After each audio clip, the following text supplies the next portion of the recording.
ఉన్నవాడైనా సరే అందరూ కాళ్ళు పడిగా నీళ్లు ఉత్తిని చదువుకుంటారు.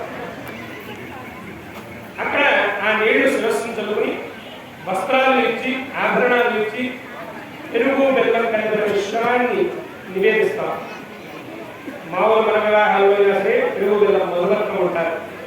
ఆ మధువర్కాన్ని పెడతారు. ఆ మధువర్కాన్ని పెట్టి నోరు తీసి చేసిన తర్వాత కన్యాదానం చేస్తారు.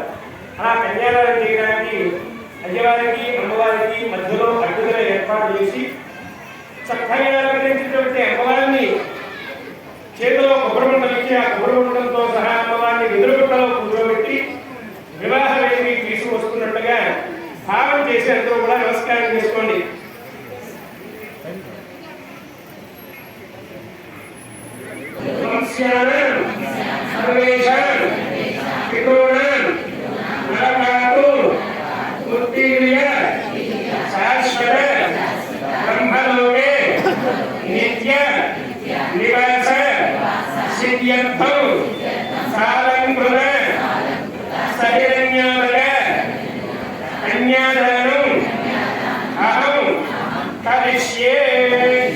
అక్షతలో నీళ్లు వదిలిపెట్టండి.